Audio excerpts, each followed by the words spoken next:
and we started commencing the line searching that we'd been doing the previous days, but in a more concentrated area.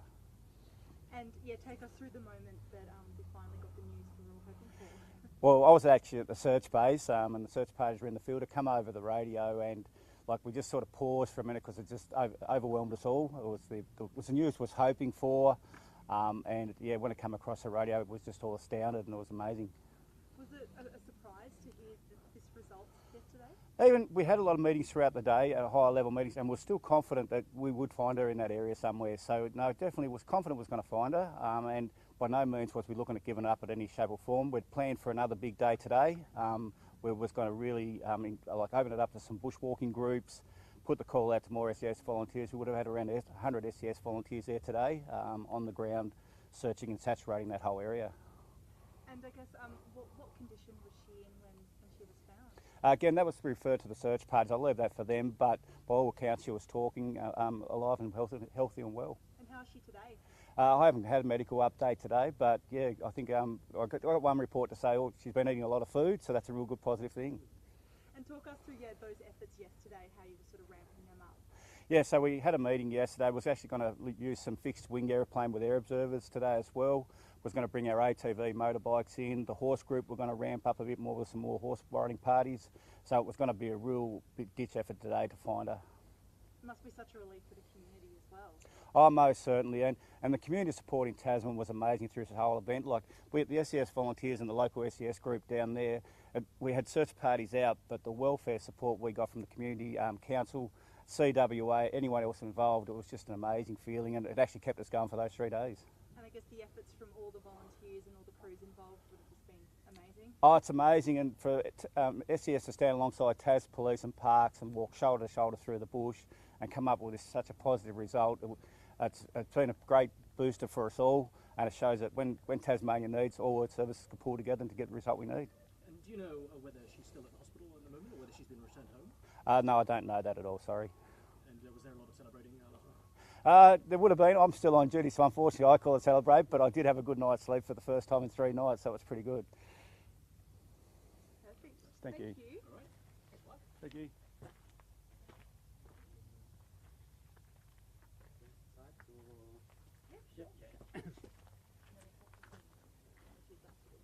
So just keep looking my way.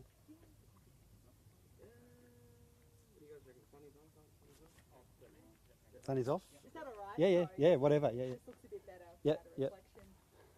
We'll just get your name and title. Yep. So my name's Ian Marmion. It's spelled I-A-N, and then the surname's M-A-R-M-I-O-N. And I'm currently ranger in charge at 7 Mile Beach Field Centre on the Eastern Shore. Great. And just talk us through how Parks and Wildlife helped out in the search efforts over the last few days. We came in on the Thursday, and we're there all day Thursday and Friday. And initially, Parks was involved with checking all the vehicular tracks off the Stormley Road to the end of the road. And then we were on the ground yesterday in the main contact search or line search that actually found her. And so it was great to be involved in that. We also did provide some other assistance, including because we've got, for firefighting, we've got powerful pumps. We assisted with one dam that was of concern, possibly had been checked by divers, but as a check-up, the police were being very thorough. We also pumped that dry and thankfully didn't find her. And then later, yesterday, because it was fantastic to be there when she was found. And just talk us through that moment when you found her and you had that news. Yeah, well, what we were doing, and the SES volunteers can cover some of this too, but we were stopping every so often, and we had a female SES member and a female Parks member who were calling out her name, and about every quarter of an hour. And on this particular occasion, we heard this call back, "Mummy," and we just couldn't believe it. I guess what was going through your head at that moment? Well, we're just all instantly elated and joyful and thinking, is this really happening? And then when she was brought out of the bush, we could see, yep, it was really happening. So it was great, really good.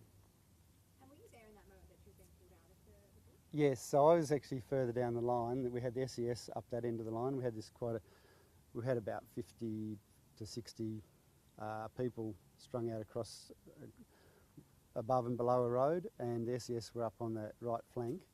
And so we were a bit further down. We could hear what was going on, see what was going on. We saw her board out, and the paramedics soon checked her out, and the ambulance arrived, and she was checked out and taken through the Royal Hobart. And how did she look? Well, she looked surprisingly, you could tell she was quite dirty, and we could hear her talking about that. She's quite concerned that she was dirty, which is not surprising, being out for a couple of nights and probably sitting on dirty ground and so on.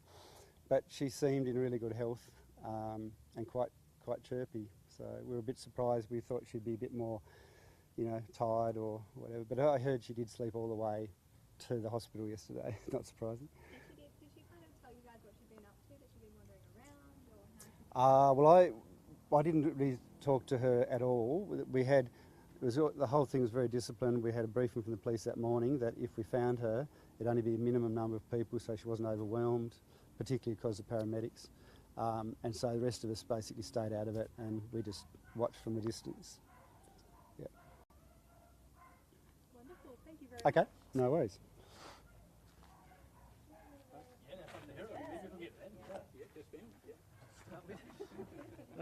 I don't know why I'm... Anyway. Just keep looking this way. Thank you. All good? Just get your name and title. Hi, I'm Ben Arthur. I'm a volunteer with the SES Southern Region Search and Rescue Team. Get you to spell your first and last name. BENARTHUR. So talk us through what you did yesterday and everything that happened. So, part of the SES volunteer team, we were conducting a big line search with about 50 members of SES Tas Police, ambulance and Tas Parks. And we were on the right flank of that search, spread out over quite a big area. And we were searching very thoroughly. The terrain and the scrub was very dense, so search members had to be very close to one another, often within a metre of each other, so that we could actually see the ground quite clearly and look for any signs of Shayla. We were stopping periodically to call for her name, and that was for the right flank. That was actually my responsibility yesterday. And towards the end of the day, at about 3:45 or 4 o'clock, we stopped on quite a densely wooded ridgeline and called Shayla's name. And much to everyone's surprise, after calling for the 100th time, we finally got a response from her. And what did she say? Talk us through that moment. The call was for Shayla. Can you hear me, Shayla? So it was quite clear and quite long. And then within half a second of finishing that call, her response was mummy. So I've never been happy to be confused with someone's mummy before. And then within another couple of seconds, she emerged from the undergrowth and started approaching us. And what did she look like? What was she? Yeah, was she a bit dirty? Yeah. Shayla looked like she was in amazingly good condition for a small child that had spent 48 hours in the bush. She was obviously a little bit grubby, a little bit confused with what was going on, but she was for our eyes she looked in good condition, and she was surprisingly chatty to us. And talk us through the area where she was in. You said it was quite densely wooded. Yeah, so we found her. We were conducting a line search through a very thick pine plantation.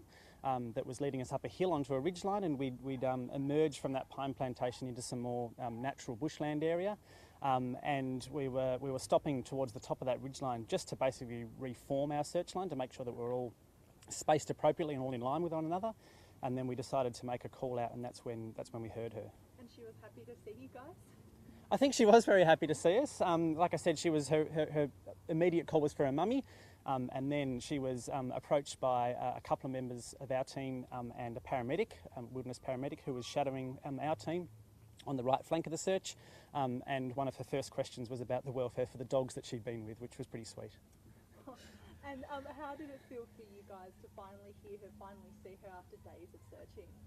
That moment when she responded mummy to my call was actually quite stunning in a way. Like I said, we'd been there for 3 days calling her name hundreds of times, and to finally get a response actually took a few seconds for us all to register that we finally found her, and there she was. So it was a bit of a shocking moment for us all, I think. And how long have you been a volunteer for? I've been a volunteer in the SES for a couple of years now, and I've been on a few searches, and a few searches that have ended successfully by finding the person, but this is the first time that I've directly been involved in finding the individual, and it was a pretty memorable experience. It was a great way to finish a week on a Friday afternoon at 4 o'clock. We were pretty happy. What an amazing highlight for you as a volunteer? Oh, it was an amazing highlight for the whole team. You know, there were a large amount of volunteers there. It's the efforts of everybody that was on the ground that really led to us being able to search that broad area that we were able to. She was pretty close to being to the end of our search line, so if we'd had fewer members and fewer volunteers on the ground, it's possible that we would have missed her in that sweep, and we may not have had time that evening to continue, so she may have been out there another night. So it's really a credit to everybody that put their hand up to get boots on the ground yesterday. And were you there for that moment that she was actually reunited with her mum? No, the volunteers were very disciplined, so we were very clear to make sure that first contact with Shayla was by a trained paramedic, a wilderness paramedic from the Tasmanian Ambulance Service, and the minimum number of members of our team possible. Once she was found and assessed by the paramedic, we walked her down the hill to a waiting ambulance, and obviously she was put in the back and assessed appropriately from there. And were you surprised at how good her condition? Were you surprised that her condition was so good, considering that she had been in the wilderness for a few days? I think we're all surprised how chatty Shayla was and how loud and confident her returning call was to our call. You know, she's obviously a small girl who'd been out in the conditions there for 48 hours or more. You never quite know what kind of condition she's going to be in, so we were all elated that she was so chatty and physically, to our eyes, looked to be in fairly good condition. So that was a great relief to all of us. Perfect. Thank you very much. Cheers, Ben. Do you want any more from the other guys and girls? Sorry? Do you want more from the other guys and girls? Oh, sure. If you. Yeah. Mark. All right, I'll go. Yep.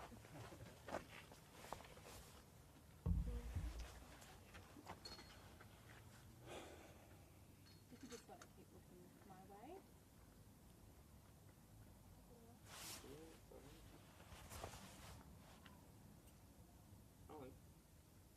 Could you just get your name and title? Mark Ford, M-A-R-K-F-O-R-D. I'm the Deputy Manager of the Southern Search and Rescue, SES.